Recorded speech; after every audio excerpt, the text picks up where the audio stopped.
Well, thank you, dude, and I'm looking forward to having this chat. I really Yeah, am, man. And thanks for working around my schedule. I was busy the other week, but this is a good yeah, card too. People are excited about it. yeah. I was okay. So I was looking at the UFC 331 versus like the UFC 330 card, and I was kind of like, Yeah, oh, it's such a big difference in terms of how stacked the other 31 is. You know what I mean? I hear that. I know people are already looking over there and talking shit. I'm like, dude, just focus on this week. How about that?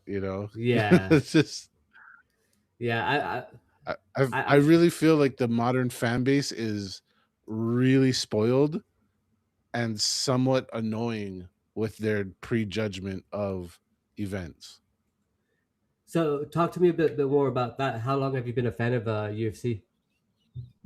Since day one, my friend, I was lucky Okay. and had the privilege to watch the very first UFC one, November 12th, 1993.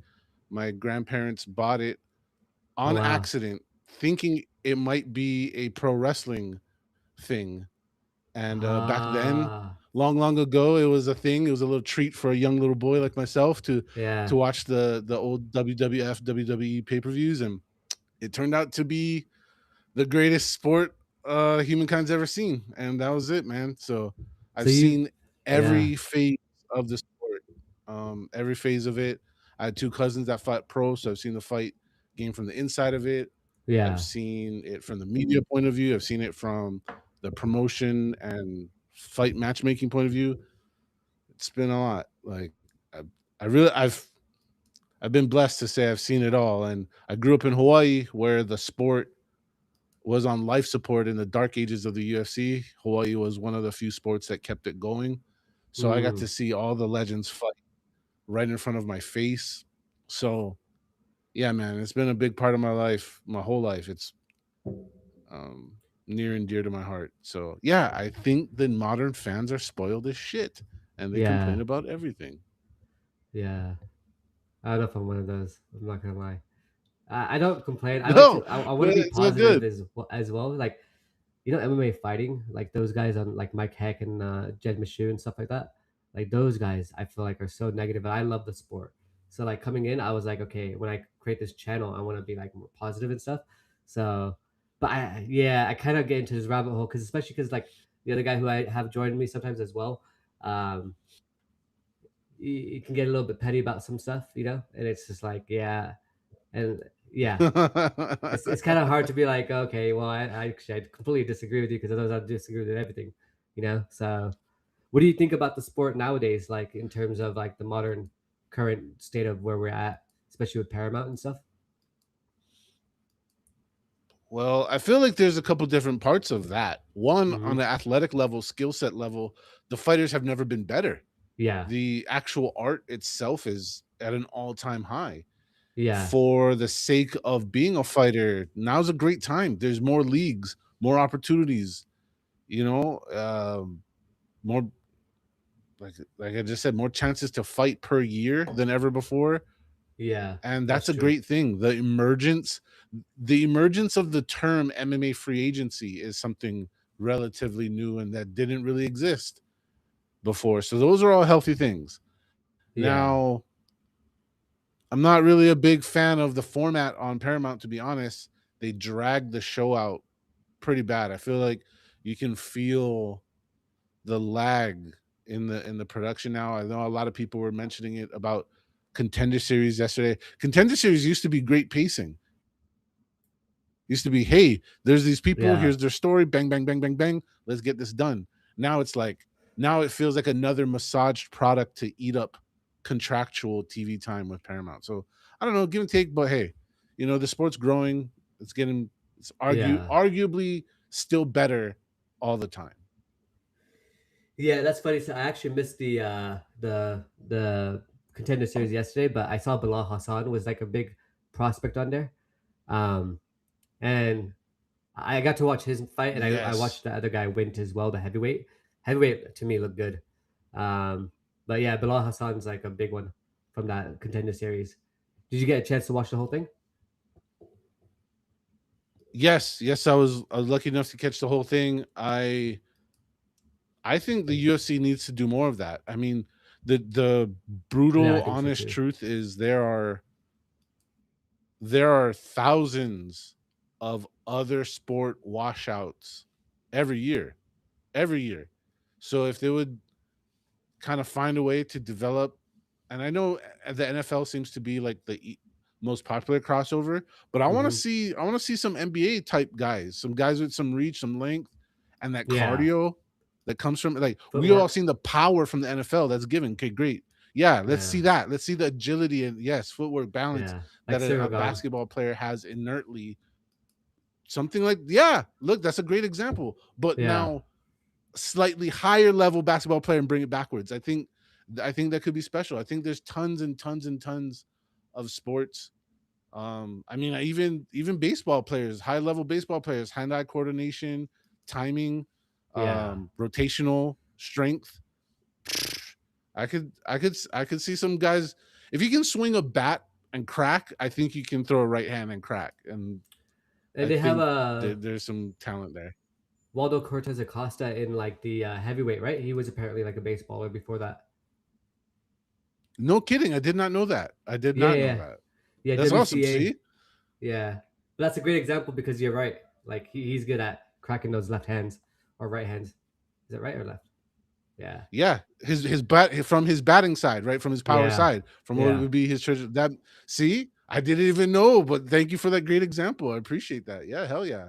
yeah. So I think if the UFC goes that route in the sense of sourcing for weight classes that we're thin in, Hmm. heavyweight, maybe even light heavyweight too, the big guys, wherever there's talent that's a miss, I really think they should be searching for the women too. Like, you could get a Hmm. lot of women Strong weights. athletes are Yeah, are also left in the abyss after college. I think, do it. Like, yeah. do I don't know what you guys are waiting for. Oh, the answer's right there in front of your face. Yeah, and he always says this like as well, Dana White. He always says like during like the whole entire Contender Series episodes, he's like, "Oh, I would love to do this for the whole year." It's like, bro, just fucking do it. Like put John Anik in charge of it and do it. I like the sentiment. I like the spirit of it. I've enjoyed the Contender Series this entire time, but there is draft season. If we did it all the time, Hmm. I think it would lose its whole reason and its sauce. Yeah, Now we're you're just right. You're right. now we're just doing regionals. Like, now we're just putting on regional fights at that point. So I don't know. Yeah, but if they did There's a like little bit of, an extra 5 weeks instead of like 10 to do 15.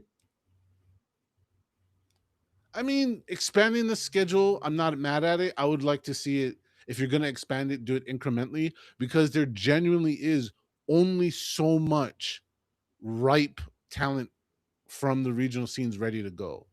And I don't, once again, you got to let these guys and girls develop on the regional scene, because we've seen, to be truthful, a little bit of a watering down of the UFC roster. Once upon a time, if you Yeah, that's said a true. UFC fighter, that shit meant you were elite. Now that doesn't hold the same value. So I want to be careful of that. Not only does it not hold the same value, but also like when I started before I started this channel, like I would every fight week I was like, oh, I know exactly who this is, I know this is on the prelims, I know who this is on the main card, and I felt like I knew everybody on there, and that's why I was like, okay, well I can start a channel, I don't really have to worry too much, I'll be able to know most people, and then like I noticed like this year, which is when I started August last year, and I've just noticed like every week it's like more and more difficult to know who are these guys. Like you have to like literally like they're all like new Contender Series prospects from 2024, 2025. And I've never heard of them before, and all of a sudden I'm like, now I gotta like watch their old videos or watch like some highlights of their own old videos and stuff like that, of their old fights and stuff. And it's like, okay, now I have a little bit more familiarity with them. But then they don't fight for another whole year, or like something happens, they get injured 6 8 months, and then I don't see them again. I forget again. You know?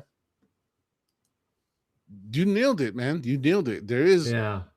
a degree of oversaturation, and I feel you. I feel you very much so. There was once upon a time I could name every single person on the roster. There's no chance I Yeah. could do that now.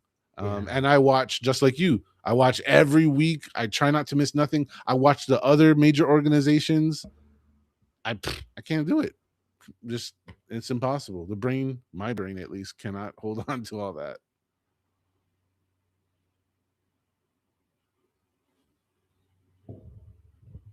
I lost you. Oh, you can hear me now? Yes, sir. Yeah. Yeah, that's the thing I was thinking of as well about like the PFL, the MVP merger as well. Like speaking of other organizations, like I try to watch PFL MVP, but for me, like specifically, it's a little overwhelming because I'm already like I have so much to go on with every week with like okay the UFC fight card this weekend, right? And I think we have like 10 weeks straight now from this weekend onwards.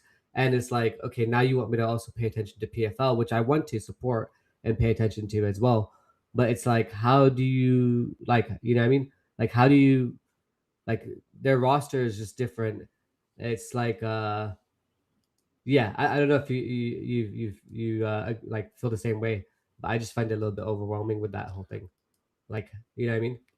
I do. I've been. I guess I'm a little bit accustomed to trying to give myself memory disorder over the weekend with so many things going on. Try to remember everything. Mm-hmm. But over the past 2 weeks, the PFL has placed themselves on Fridays, and Yeah, I I've been prefer that. telling them for a long time, do not go head to head on Saturdays. That's not going to work, bro. Because you got Yeah. not only you got boxing fighting for Saturdays, you got kickboxing fighting for Saturdays, you got bare knuckle, my sweet love bare knuckle fighting for Saturdays. So you got Yeah. everybody crashing in on Saturday. There's no way the fan base, even when they're passionate about other stuff, you're asking them to divide. It's like asking someone to pick their favorite kid in public. Like, they got one in their heart. Everybody's got a favorite kid in their heart, but they're not going to say it out Yeah. loud. So Yeah. that's tough. That's tough stuff. So if PFL can stay on Fridays, I think it gives the chance for people like yourself or anybody else, even Mm-hmm. me, to enjoy that product on its own day. We know where it's at. But yeah, it is hard, man. Yeah. There's some Saturdays when Ryzen is going on and one is going on, PFL is going on, and UFC is going on, and I literally stay up for countless hours, and I'm a zombie at the end of it, and I can barely remember what I watched because I'm Yeah. like dead already from just watching so much stuff. So yeah, it's Yeah. hard. It's that, and that's the blessing. That's the burden of this era of being a fan, right? If you're a fan in this era, you are blessed with a buffet, literally a buffet of combat every week. Mm-hmm. Con is trying to keep up with it all, right? I Yeah. remember when we had one fight a month if we were lucky. We were lucky to have one fight a month, and it was easy to keep track then, but better times now. That's crazy. Yeah, I can imagine having one a month. I would probably get a little bit anxious though, because like there are weekends when they don't have it, and I'm like, what do I do? What would I do with myself? You know what I What do I mean? do with my hands? Yeah, Yeah. yeah, I'm like, exactly. No, I oh, how do I should I create a video on this person or that person or you know what I mean? Like I'm just so confused. Yeah. I genuinely feel though they Yeah. would do a service to themselves and to big events like this by putting a pause. If there was a gap between all the fight nights and then a pause and then a big numbered event, I think Yeah. that would create an appetite for the big events, and we would be less judgy as a whole, as a community. I've never thought of that, but that's actually a great idea. Maybe. I actually agree with you. I think that would actually make it more like exciting because you take a whole weekend off and then all of a sudden you're anxious for that next upcoming week and you're like, oh my god, because even the Quill and Salkill Gamma fight card, people were kind of complaining about that as well. Like, and it wasn't that stacked and all that stuff, but in terms of name value, but like it was actually a really good fight card. And then the main event was incredible. Yeah, Dude, I've been saying this for so long, but I know it's going on deaf ears. Is you can't judge a fight card until it happens. yeah, When it happens, then you say if it's good or trash. Okay, you can say the star power or the star power isn't there. That's fine. But the all name these value. people Yeah, ragging on cards before they've even happened, and then we come out and have that card was great, dude. It was yeah, it was pretty dope. I'm great. not gonna It lie. was a great card. Yeah. So, I don't know. People need to calm down. Stop being Yeah. spoiled. Yeah. So tell us a little bit about the Full Hydrate podcast. And then tell us a little bit more about that and when you guys have those lives and stuff. Well, Mondays, 7 o'clock, 7 p.m. Pacific time. Please figure Uh-huh. it out in your own time zone. Every Monday, myself and former UFC fighter Zach Polga, together we run through everything that the best we can. We try to cover and give light to all the combat sports of the weekend, talk a little business, get some little inside information, whether it be on the back end of business, anything I can share, or from the fighter perspective that he has, maybe some knowledge of the game from just being there and doing that as he continues his pro fight career outside of the UFC. And yeah, we just try to keep it real, give honest opinions, do very limited picking. We just pick based on the poster. So if the poster shows main event only, then that's who we're making a prediction for. We mainly Got don't you. focus on that. We just focus on news and current events and just what's Yeah. happening, and then do fight clips as best we can. We try to show, we know everybody, just like you Yeah. mentioned. Not people want to love the stuff, but they don't get to see the stuff. So we try to cherry pick and Yeah. present the best fight things from the weekend. Yeah, so that with that being said, I guess should we go into this weekend's fight card, which we got UFC 330 Makhachev versus um, Ian Machado Garry. What is your thoughts about Ian Machado Garry? Just out of curiosity, I just to get I a will call pulse. him Ian Garry. This is I hope it gets a. The point is, I call him Ian Garry. I do not recognize the Machado, Yeah. um, and that's it. But he's everything. He's everything that I think a lot of people looked forward to him being. And a lot of people don't become that. A lot of people have a lot of potential. The funny thing about potential is usually it isn't, right? Like usually it doesn't work out. He had a Hmm. lot of hype on his name coming into the league. He fought his way up and now he's here. Rightfully deserved title challenge. I like it. I like to see it. Yeah, and this guy put on our stream right now. He said Ian Garry fourth round TKO, and I just put I think he'll get submitted in the third, but not to give my early prediction away yet. I might change it in between now and then. So do stay around. Yeah, I like the fact that people are on two sides of this. Yeah. It's boring when everybody's on one side of it. So hell Well, yeah. if we had Colin on, Colin's just insane, dude. He like loves Gary like it's his husband or something. You know what I mean? Like he's such a cuck for Gary. Sorry, I shouldn't say that. Um, uh, but yeah, hey, it's on brand. It's on brand. It connects to him. yeah. That's his whole thing. I feel bad, man. It's just That's like his whole the thing. guy does it to himself. I feel like like I want to like him. Even in the beginning when he first debuted at Madison Square Garden, I was like, oh, he's not too bad, and I wanted to like him. And then I did like him for like his first three fights, and then all of a sudden I'm like, he's saying some weird stuff, and he's like coming off really fake, and you You know what I know, mean? that's funny. That's funny you say that. It was the earlier version of him that I didn't like when he was just a carbon copy of McGregor. McGregor, He was yeah, literally just doing McGregor stuff, and I was like, bro, get your own flavor. I kind of regret that because then he showed his own flavor, and I'm like, I don't like that. Just yeah, go back to copying McGregor, dude. I don't know. I'm torn on that. But on the other side, I feel like he's intelligent enough to know that this far deep in his career, he's not necessarily winning hearts. So just be the agitator. Be hmm, the agitator. Make people talk about you because they dislike you or they hate you. And I think he's doing a good job. Like signing up and representing PETA, a brand that a lot of people are just like not feeling. I know it's good to care about animals, and I do too, but yeah. the PETA brand already has haters. So like him aligning himself with that sponsorship and other, it's like I feel there's calculated maneuvering on his part to keep his character the bad guy in a certain way. I don't know. I think it's smart. Make money, dude. Make money. Well, the funny part was like in this media scrum that he did today, he said, well, let's only talk about the fights and the fight and everything related to the fights, but nothing outside the fights. And it almost sounded like his wife had him rehearse that a couple times as well. And not just that, it was like you're the one who brought up all the other shit, you know, like in his interviews and stuff like that. He talks about it all the time. It's like, okay, bro, you're the one who put this on yourself, right? Like, why would you? Yeah, I don't know. I just find him a little bit odd.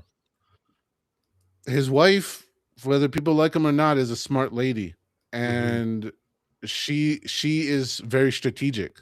You like her or not, she's strategic, and I think she knows Ian's n- not the best at freestyling on the mic, and he's not the Mm-hmm. best at freestyling his way through stuff.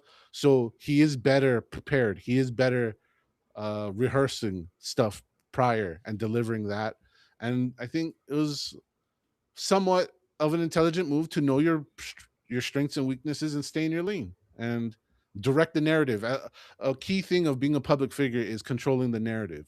So if that's what Mm. he's gonna do, then not the way I like it.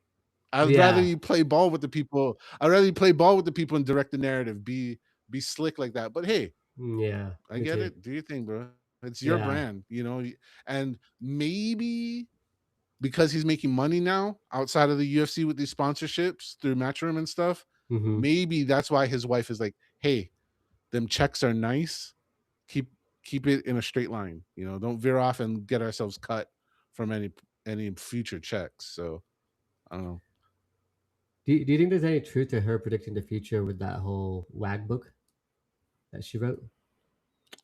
I I absolutely believe on putting targets in your life and achieving goals. Yeah. So I mean, if that was in her heart, not saying it was or wasn't, but if it is, like, anything you really want to do and achieve and become, I think within reason, I'm not going to become an astronaut, but you know, Hmm. if you really want to achieve something, I think most things can be done, and that was what it is. She put herself in the right positions to do so, and hey, lucky her, good for her. You don't think there's a sense of like a little bit of like her, I guess, because of the age gap and stuff, that like kind of manipulating him? Dude, guys be getting manipulated by girls 15, 20 years younger than them. I don't know where Yeah. these guys come up with this stuff. Like guys are getting hammered Yeah. by young chicks all the time. So I just think those are guys Uh-huh. who have older chick fantasies and never could score. They're just hating. They're just remote hating. They're like, "Oh, I wish I could have had a nice hot older one, but I can't Yeah. score, and now I'm just gonna hate on this guy remotely." Like Yeah. that's what I think it is. Like, who are you? No, I hear what you're saying. Like, who are we to judge? And like, They're you know, I married. mean, Shut your face. yeah. Do you think Islam How takes many him? how many marriages Mm-hmm. Good. can fall apart? I checked about 60% or north of them, right? So Yeah. it is what it is. Uh, Rob, you cut out a little bit. Do you mind just repeating that one more time? Oh, I was just gonna say that there's Mm-hmm. marriages in general don't work out a lot, Yeah. and that's with people doing their best guesswork. So, you know, Yeah. good. So pick your partner and good luck. Ooh. I think the internet's having a little bit issue there. You asked, do you think Islam takes him down every round? To be honest with you, I don't think he will get a takedown each round. I do think he will try and get a takedown each round.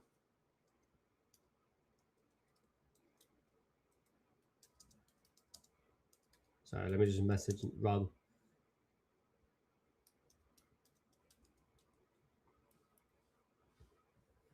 Yeah, so I think he will try and take him down each round. I don't think he'll successfully get it. I think the takedown defense from Ian in the first round 1 and 2 will be a little bit like higher there. Will be a bit better there. I think by round 3 he'll be able to kind of get those takedowns. And I think if he does get the takedown, does get the back of Ian Garry, then I think he will be able to go ahead and possibly get a rear naked choke or some sort of submission there. Let's see if Rob's able to rejoin because I just messaged him to rejoin. Also, let me know if the volume's okay because I was trying to make it where it's like even for both of us. So I wanted to make sure that we're good there.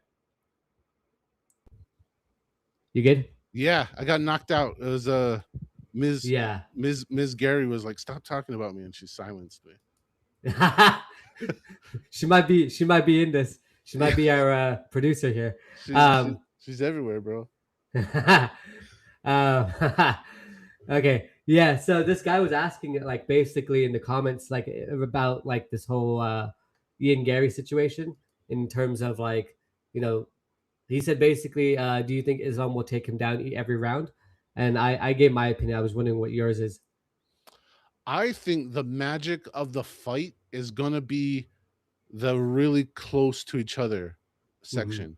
Islam striking has gotten really, really good. Where does Ian Garry often shine? On the far side, right?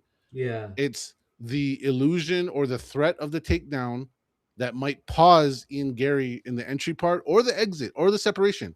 Say Islam goes for a takedown, doesn't really commit to it, or Garry stuffs it. I think in these small entrances or exits in that tight range, that's where Islam, I think, could shine and land some big strikes, which then would open up the takedown. I don't think it's just going to go straight to WrestleFest, but I could be wrong. I mean, obviously, we all yeah, can be wrong, but yeah, I think the striking is going to be surprisingly important in this match, more so than the yeah. wrestling. I'll give you a little bit more of my take on it as well. I Yes, thought let's please. get into the fight card though, because I we haven't, we've been here for about half an hour now, Let's and run we it. haven't started yet. So yeah. Okay, so we're gonna go ahead and start with the first couple fights, the early prelims that we have here, and then we can go ahead and move forward. Um, yeah, what are your thoughts on this particular fight here? Because I think Jeremiah, this is the first fight of the night, right? The early prelims. We got Jeremiah Wells, Myktybek Orolbai. Jeremiah Wells 13-4-1, and Myktybek Orolbai 16-2-1.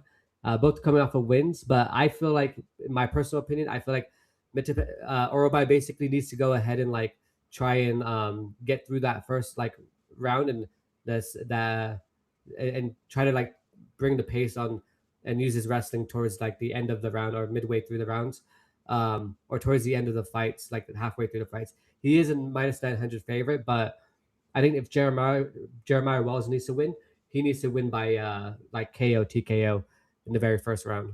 I think that's kind of his only path to victory there. I think you're very right in the knockout or puncher's chance scenario for Wells in this situation. Mm-hmm.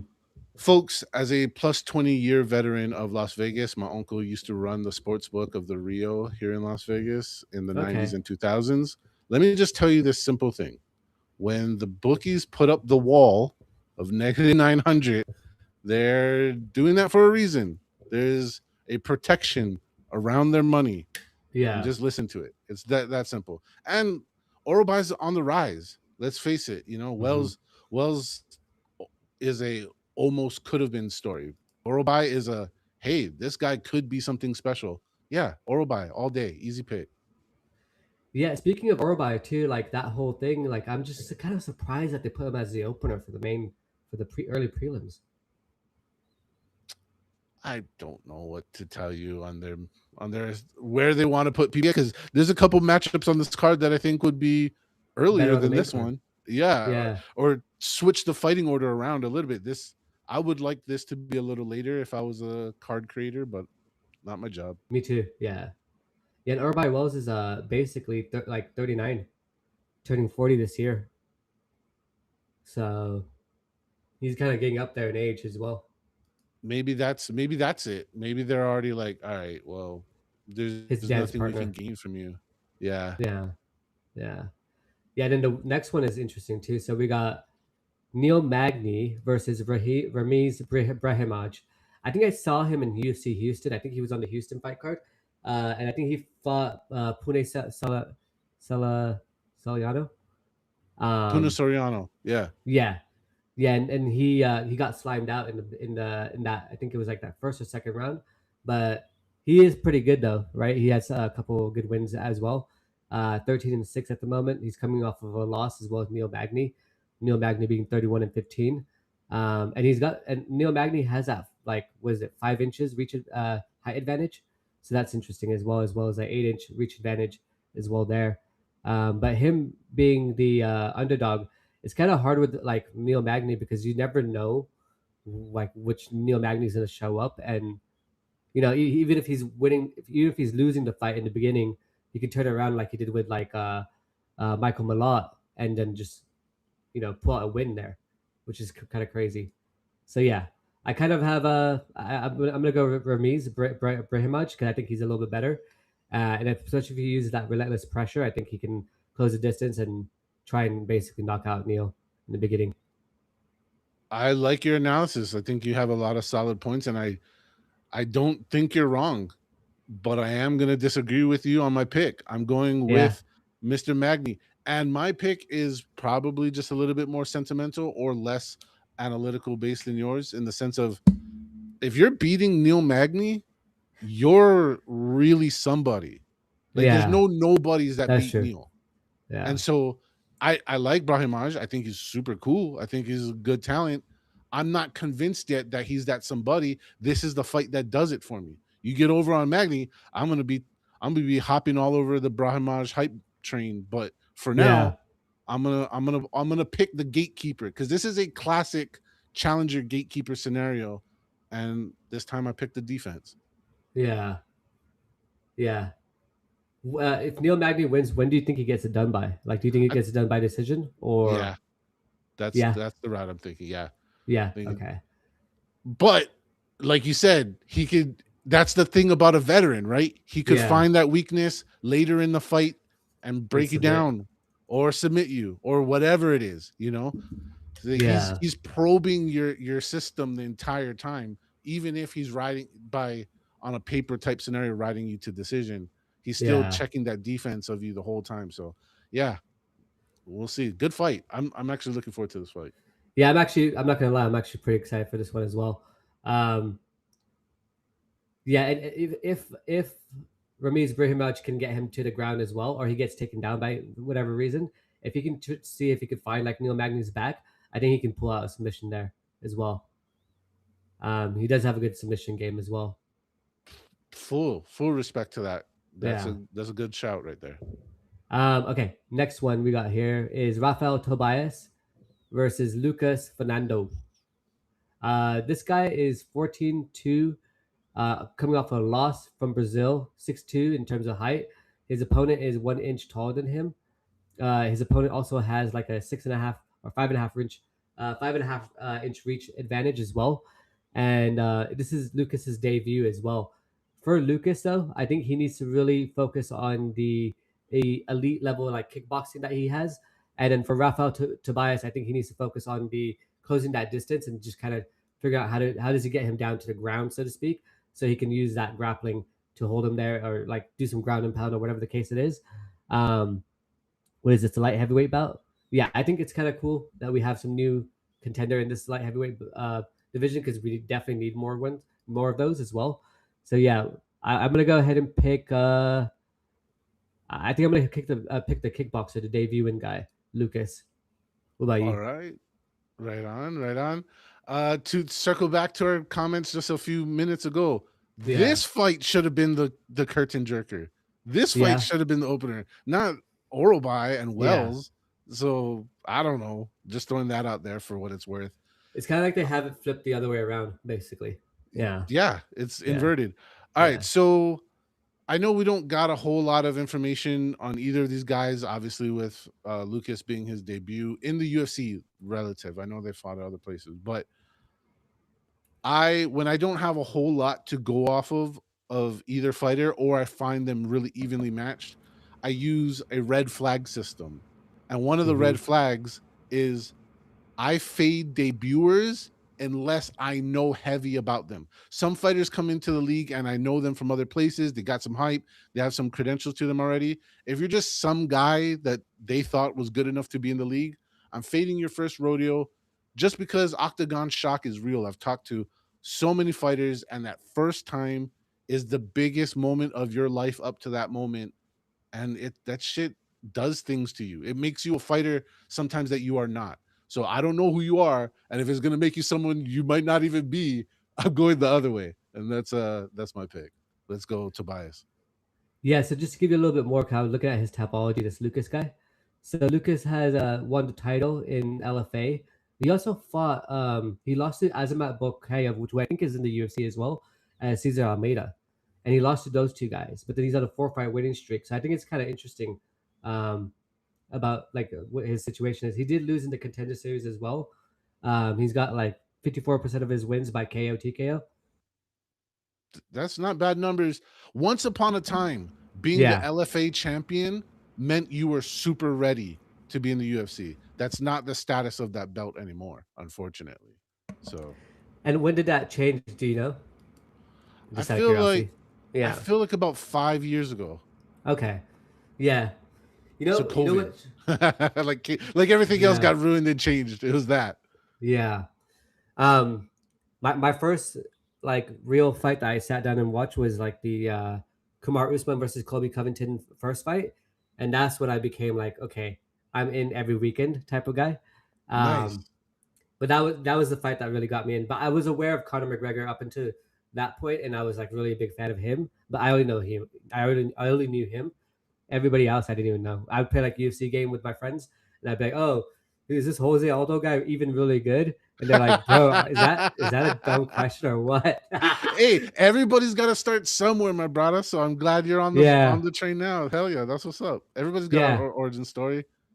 yeah. When I asked, I just saw their faces. I was like, oh, "That's a bad question, huh?" But yeah.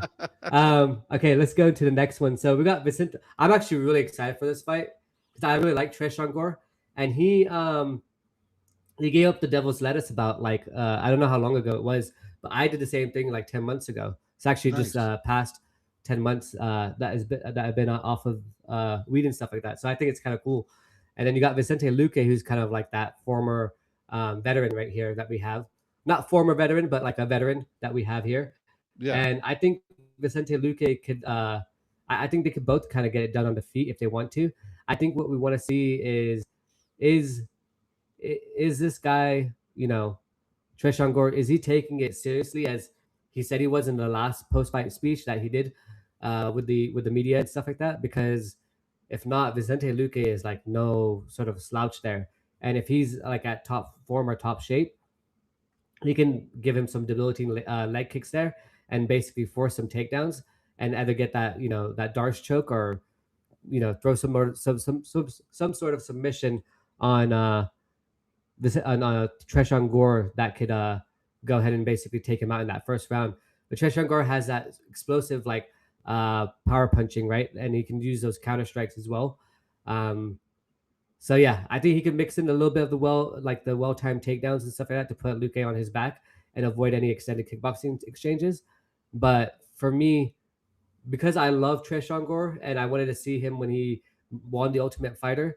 I wanted to see him like really go because he actually lost the Ultimate Fighter, I think it Right. was, and then he got subbed in last minute to go and actually fight in the organization. And I think he lost against Brian Battle as well. But I want to see him win. Like I want to see him like make his own dream come true. And I like him as a person as well. But Vicente Luque, I also feel bad for him because it's like he's towards that end, and yeah, I enjoyed his career in welterweight as well. So, and this is at middleweight, by the way. So, yeah, what are your thoughts?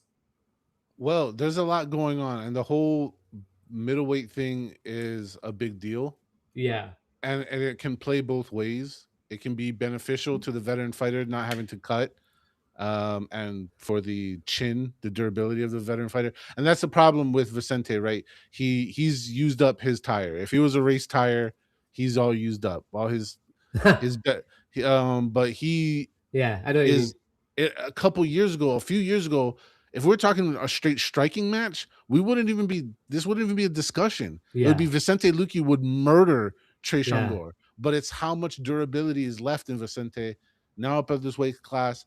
Tresean, a powerful guy. Honestly, I would fade what I'm about to say. So like honest advice, do the opposite of what I'm saying. But hmm, I'm going with Vicente just because if there's one last good one in him still left, he yeah, walks through Gore. If there is a little bit of a Sente left, he yeah, walks through him. If he is shot worn, then I think we also know the fact that Gore will beat him. I think this is a big Like, let us know what is left of Vicente Luque, and I hope there's one more good one left. So my fandom is clouding my judgment a little bit here. I'll be Yeah, honest. My fandom is, but I'm still going with Luque.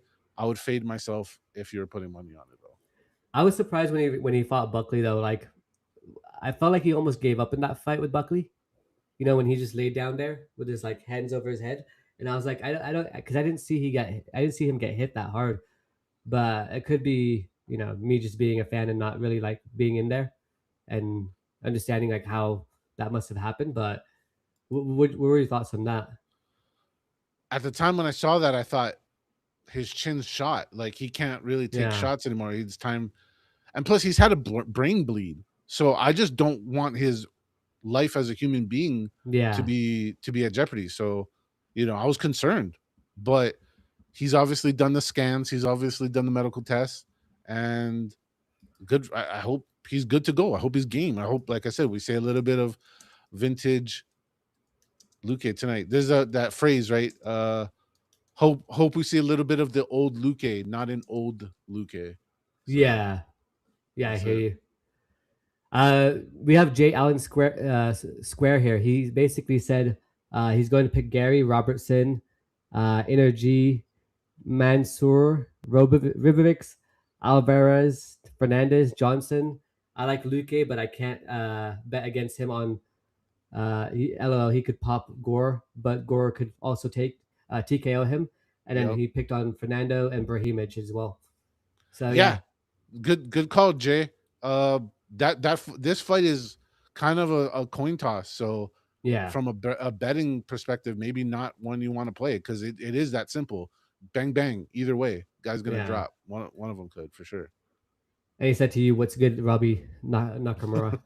Yeah. Hey, what's up? Haven't been called Robbie since I was like 10. So that's a good throwback. That's awesome. Yeah. He said take Orolbai also as well.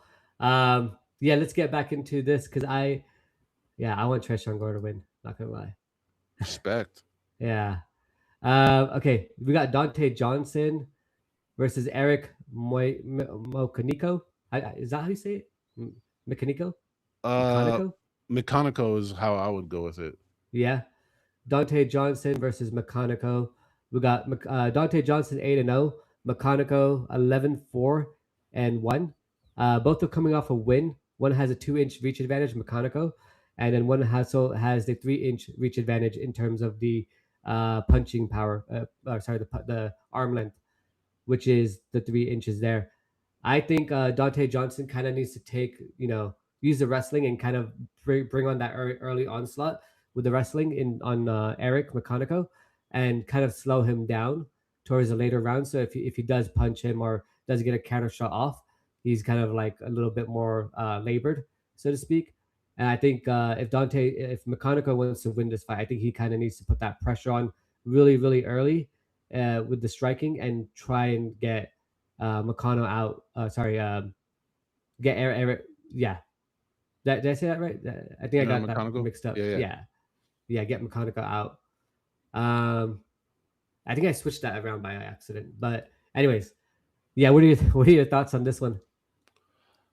It's real simple to me. I am more of a fan of Mr. Dante Johnson.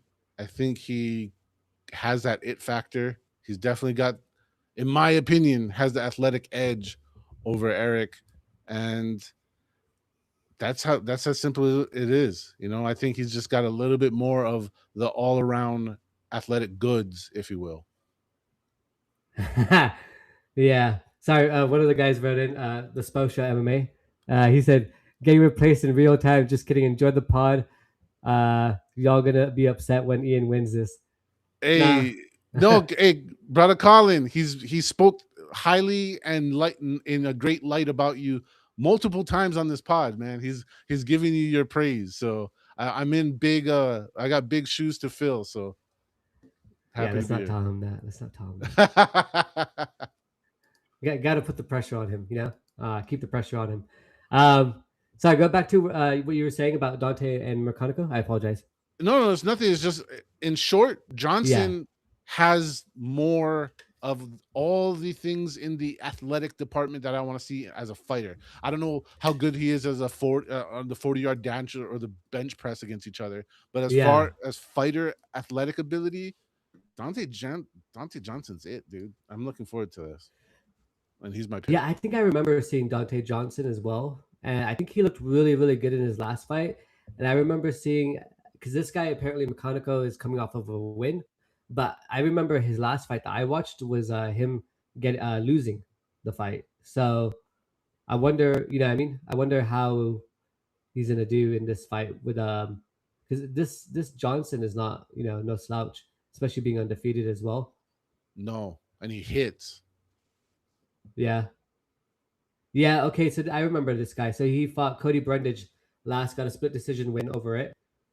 And he fought Cedricus Dumas prior to that in November of 2025, Right. and he won that by guillotine choke. I guess his two opponents are not like the greatest, in my opinion. I mean, Cody Brundage is like, he's okay, you know? Um, Hey, unless you think, he's the only guy to challenge the commission and get it overturned, man. That's elite stuff. oh, That's elite wait, stuff. tell me more about this. So he challenged the result of one of the fights. So out of all the challenges of fight results that Yeah, fighters have done, there's only one in the past yeah. like 10 years that has gotten overturned, and that's Cody Brundage. And it So was him? he might not win all the fights, but Wow. he's 1-0 against the commission, and that's pretty That's badass. awesome. Well, the commission, I find like if they had a little bit more transparency, it'd be a little bit better. But I find the lack of transparency a little bit Is the unfortunate. government that transparent? No. Is the mob that Mm-mm. transparent? No. The mob should They're be more power. transparent. Yeah, kind of weirdly. Power. Their power system. It's about power and control. Yeah. That's. I could go on for an hour about this. Yeah, we should definitely do another podcast on that as well. Um, these guys actually have two common opponents. So they actually both fought Cody Brundage. Sorry, one common opponent. But yeah, Cody Brundage is the one that they both fought. So that's pretty interesting as well. Um, yeah. And then who you picked Dante Johnson, right? So I'm gonna go similar with you. I think I'm gonna go Dante Johnson as well, just because he's undefeated. I haven't seen Eric McConico look that good in my opinion, personally. So I'm gonna have to go with the other guy Yeah, as well. this is a little bit of a lower level, still proving themselves kind of fighters. But Hmm. if with that being said, I think Johnson is the A side of this matchup. Yeah, yeah. Let's see the next one because the next one is just flyweights.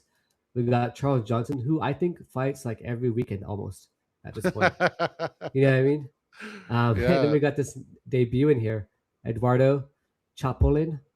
I'm not sure where this guy is from yet, and I'll take a look a little bit more on Tapology as we go through it. But it's his debut. Um, Charles Johnson. I mean, that last fight that he had with Asu Amabayev, that was just so crazy. That whole fight, and the fight before that, I felt like he wasn't putting on the pressure like he normally does, and I felt like he was kind of like a little bit hesitant to put a little bit more pressure on. So I was like, I wasn't a big fan of that last fight. This guy here, when we say Eduardo Henrique, he's currently 15-2, so he's a pretty good flyweight as well. He's got a two-fight winning streak currently, and about 47% of his wins come by KO TKO. He's 4-1 in the LFA promotion as well, and I think what he really has to focus on is just use that explosive like speed and high level kickboxing pedigree. Um, Land some devastating combinations early and finish before Johnson can establish his rhythm and the pace and stuff like that. But for Johnson, I think he needs to basically drag Chaplin into like deep waters, utilizing his cardio and his constant pressure to overwhelm him in the later rounds and push that grueling pace, so to speak, on to Eduardo, whose debut it is as well. That being said, um, I think I'm going to go with Charles Johnson because I think Charles Johnson should be kind of like that uncrowned champion at the moment, having a win over Joshua Van, as well as having a win over Lorna Kavanaugh as well. What are your thoughts on this matchup? Full disclaimer, I'm friends with Charles Johnson, so this is Mm, going to be a slanted biased pick for CJ with blindly. I don't give a shit what Mr. Yeah. Chaplin has done or will do. Yeah. I'm all for Charles. And you know, he's all into fighting. Like, he's put his whole heart and soul into it. He's putting himself in Yeah. every position to be out there as often as possible. The matchmakers are finally responding to that and giving him lots of opportunities. He is the people's champ of the division, in my opinion. He is the Yeah. people's champ of this division. This division just so happens to be one of the most dangerous, one of the most talent stacked, one of the most overwhelming, hard to do. It's literally spin around in a circle, and that guy is going to be able to beat you. Spin around in a circle again, and you can beat that guy. And it's just an endless game Yeah. of that. Everybody can beat everybody in this weight class. I say that again. Everybody can beat everybody. It's literally the truest show up and see what happens on Saturday night division. And when it goes this Saturday night, I'll be cheering. I'll be cheering for Charles, just like I've always been. So let's go, Skullet And Gang. he was doing good against Asama Bayev on the feet. It was just until the takedown was happened, right? Is where he kind of like slipped up a little bit.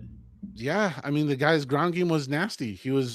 Charles was doing all the right things up until the moment he got Yeah. caught in the Sulev stretch, and there is no Yeah. shame in that. The guy is just really good. He's really insanely good. So, you know, that's like what I said about Magny. I kind of feel for Charles. Like, you're only beating Charles if you're exceptionally good, but I'll stick with what I said before.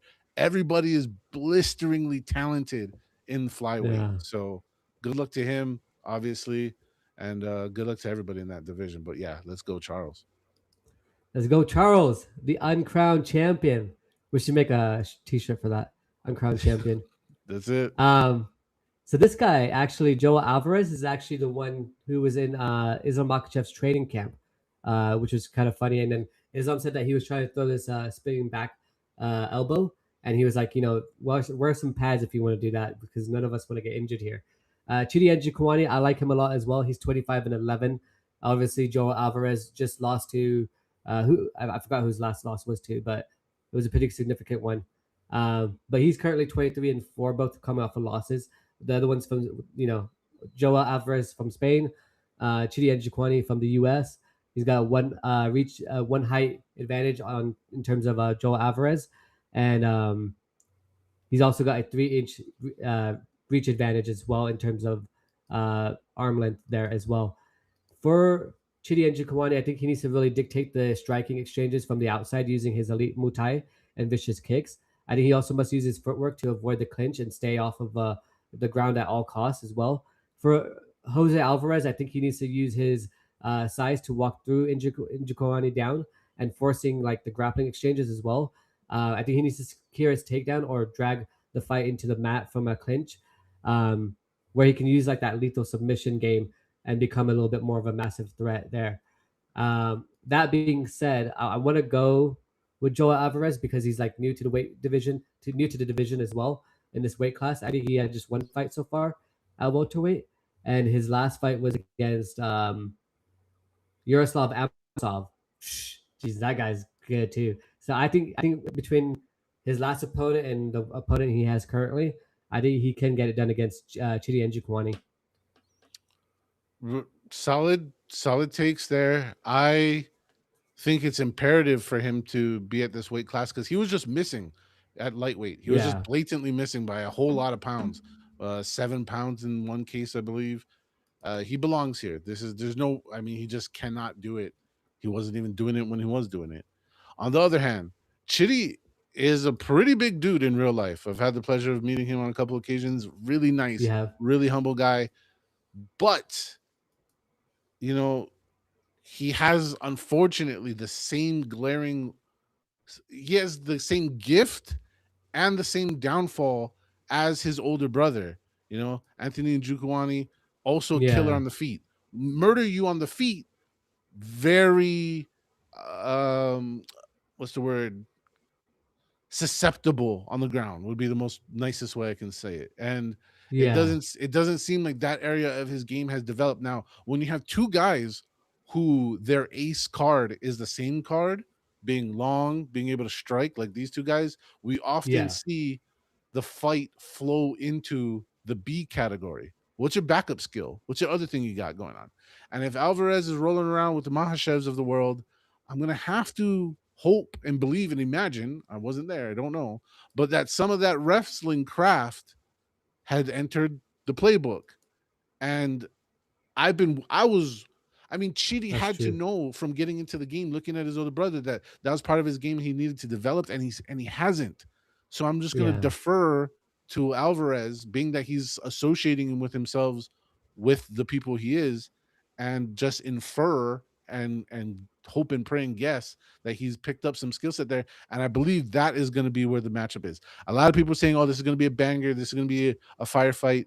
Oftentimes, it's not. It becomes a stalemate in these kind of fights. And the like I said, the B skill set shows up. So with that being said, Chitty, I like you, bro. I hope you win, but my official pick is Joel Alvarez. Yeah, it's kind of like that Brian Battle versus Dalton Rasta, who I thought actually won the fight, but it was kind of like that. Like both of them had like okay skills in the grappling and striking and stuff like that. So I mean, like obviously Brian Battle is more of a striker. You know, Dalton Ross is more of a grappler, right? But it kind of like nullified both of their game plans, and it kind of looked like that in the clinch, and it was just kind of like mostly in the clinch the entire 3 rounds. Yeah, Yeah, well, Rasta's fallen in love with his hands recently, and probably to his recent decline, or taking L's. I won't call it decline. He's still young, but yeah. yeah, So yeah, yeah, sometimes you got to run with what you brung, what got you to the dance. You got to do that, but yeah. that's why this game is so entertaining, because there's so many variables. So many variables, and then yeah, I just think like boxing just has like one thing, and that's it.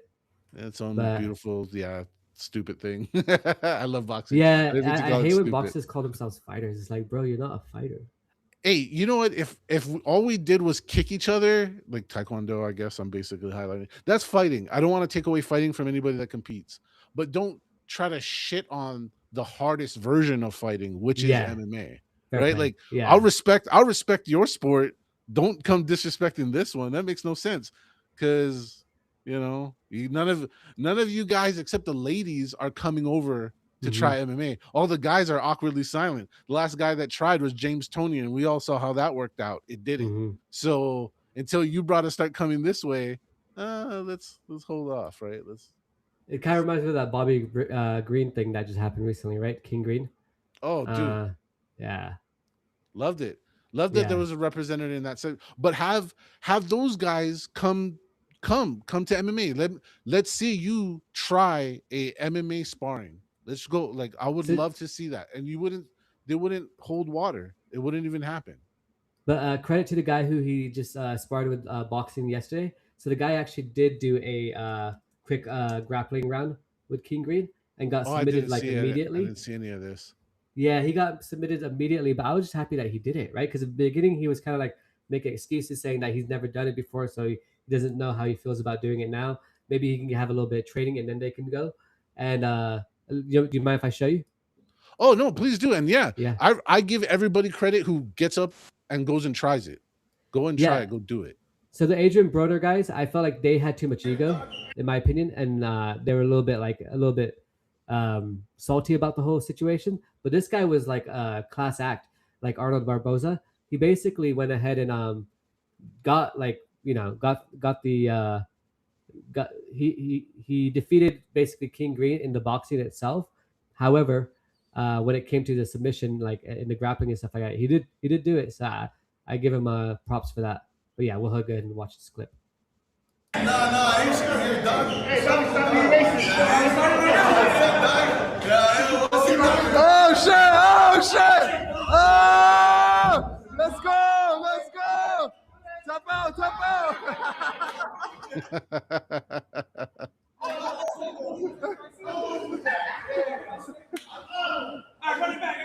Run it back. Run it back. That's crazy. Come on, my boy, don't go hard. That is him.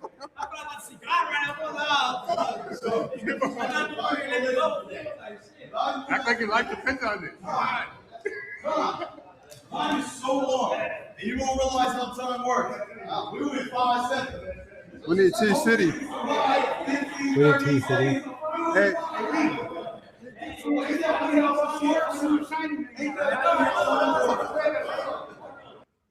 Yeah, that's pretty much it. What do you think? I love it. I love Yeah. it. It showed the difference of arts, you know? Yeah. Respect its own thing in its own lane, for what it is. And I think that guy is a great individual. He had a great attitude. He's fun with it. Like, hell yeah, that's cool. And sharing. That's how we all get better. Like that's what America is supposed to be. It's a bunch of people from all over the place sharing with each other. That's what makes us great. Hell yeah. Love to see that kind of stuff. Yeah, I hear you on that. It's funny. Yeah, we'll go into a little bit if we have a little bit more time afterwards. But this one, which one are we on? Did we go? We just finished Njukwani. No, yeah, this is the Njukwani. Yeah. Okay, yeah. So Edson Barboza, I'm a little bit surprised he's actually fighting. I feel like he should be retiring at this point.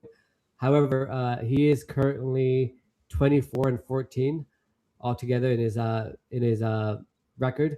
He's got 54% of wins by KO TKO. He's got that long, those leg kicks and those that leg kick game that's really, really good. He's 18-14 in the UFC, so 18 wins and 14 losses in the UFC so far. And then he's fighting obviously Esteban Ribovics, who I think just lost his last fight to Mateusz Gamrot, if I'm not mistaken, as well. He's got 47% of those wins by KO TKO that he has. And he's also, he got arm triangle choked by Mateusz Gamrot. He won against Elvis Bretter and then lost to Nasrat Hakpress, who got head kick KO'd by Quillen Salkild, who just won over this past weekend as well. And Edson Barboza, I think he just needs to establish his kicking range early to brutalize basically those legs and bodies, the legs and the body. And must use also his legendary Muay Thai to keep Ribovics at bay and look for a spectacular knockout via spinning attacks or head kicks and stuff like that. But for Ribovics, I think he needs to really apply the relentless forward pressure that he does to suffocate Barboza's kicking range, and needs to basically force the fight into the pocket, unleash some heavy boxing as well, and combinations to keep Barboza backed up against the fence, basically. For this fight, I'm gonna go ahead and pick Esteban Ribovics, who's a minus 575 favorite as well. I just think, I feel like Edson Barboza is just getting up there in age as well. He's 40 years old right now. Yeah, what are your thoughts on that fight? Well, I think it's a funny thing that fans do, and I'm not calling you out, my brother. This is in general. People are like, oh, the UFC, they don't pay enough. And then when a veteran fighter is still fighting, they're like, I think he should retire. The Brada's making 6 figures. This is the time of your life when you're making the money. Just his walkout alone with his 30-ish fights. I don't know exactly how many he has, but he has north of 20 fights in the UFC easy. At that point, yeah, he's got over 30 for sure. Yeah, so he's making his Venom kit, just the kit that he wears. The bonus he gets for wearing the uniform is more than the guys who are fighting earlier on the card. He's just getting that money just for wearing the uniform. So this is the part of the career where they get paid. Now, I do agree with you in the sense of Barboza's best days are behind him. His physique, I don't know what he's eating, but I would like to eat it to look like that. He looks amazing. The problem is the UFC is it's not the ultimate physique contest. You know what I mean? It's the ultimate fighting championship. And unfortunately. And he looks great, but the speed is gone. The durability is still kind of there, but that's not what we don't want to see. We don't want to see just a guy using his durability. We don't want to see him using his toughness. What made him special in years past, I think, has expired. Yeah. But I'm not hating. Go out there and win. I also feel this is a classic UFC modern setup where we have a younger guy whose momentum is strong. Yeah. You want to get over. Here's the other guy that you used to know from yesterday, and we're gonna probably kill him to give a highlight reel. So I'm all on board Ribovics as far as a pick. In my heart, I hope Barboza goes out there, 1 for the 40 club. That would be nice, but I don't think that's happening. So Ribovics is my official pick. Yeah. That what you just said though reminds me of like that one that we just had this past weekend with who's the damage Darren Elkins and then Yadier Vial. Bro, that was sad. Dude, 35 seconds in, you know, Yeah. and it's like KO and Darren Elkins had so much emotion like coming out of that fight because he was like, dude, like that was fucked up, I think. Most of the time that you say it's your retirement fight, the L's coming your way. Like the vast majority. Like everybody likes to hold on to the couple of times where it works out perfectly, but that's not how. 9 times out of 10, the fighter who says he's retiring is gonna take that L. Who is the one that got the welterweight that got a really good KO at the end? Talking about Robbie Lawler? Yes. I thought that was so fun to watch because it was like him and I think it was Nico Price, right? Yep. And he just the way he KO'd him in the beginning and like that was his retirement fight and just got that was so beautiful to watch. Michael Chiesa got one too. It wasn't a knockout, but he got the big moment, he got the lead up, he got the highlight package, and he got a win. But most of the time you end up flat on your back looking up at the ceiling. That's how it normally goes. Wait, the one that you just said, what's his name again? Michael Chiesa. Yeah, wasn't that against Nico Price, who also had the retirement fight the same night? Was that fight also against Price? I think it was. I think it was. And then people were like, "Oh, if you want a good retirement fight, call up Nico Price," which is super disrespectful, but kind of true.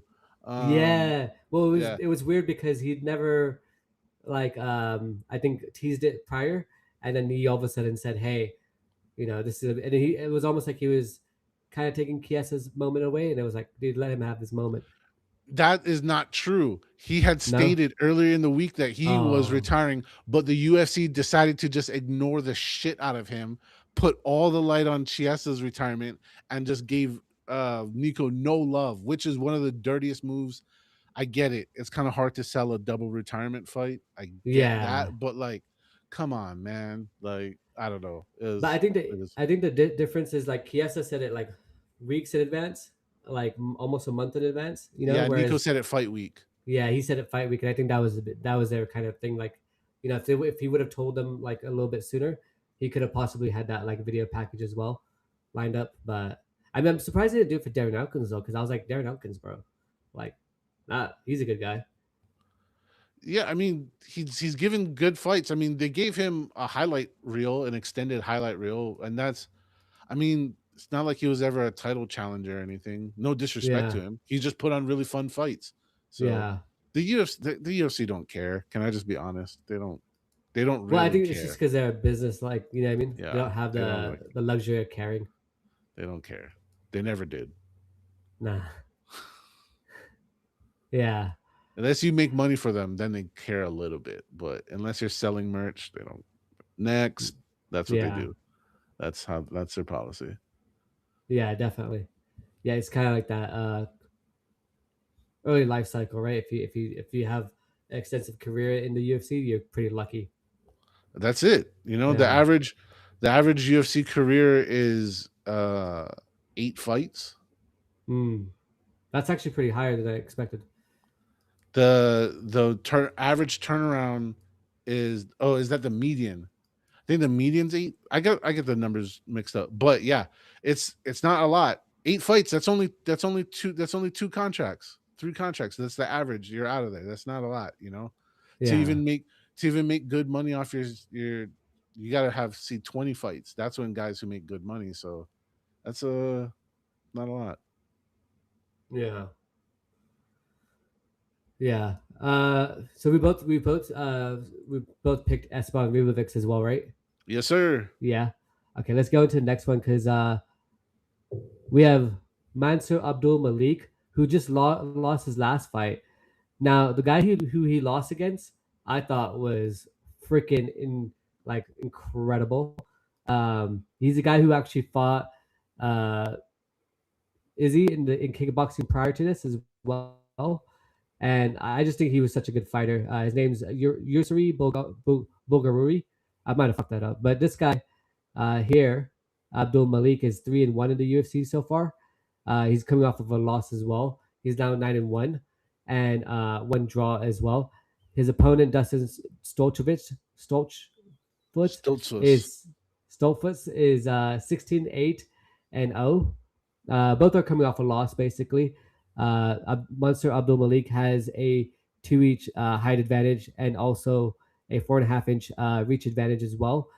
I believe personally, Monster Abdul-Malik looks really good in his media day scrum in terms of his mindset, and he was asked about like particularly like you know people who are like undefeated or who are undefeated prior, and then all of a sudden lose their first fight, they get treated differently around people and stuff like that. And he was talking a little bit about that, but he was like, he goes, I understood that already even prior to my loss, and he goes, I already prepared for that prior to that as well, which I thought was interesting because it's like he kind of basically prepared himself for every possible outcome before every fight, which is pretty good.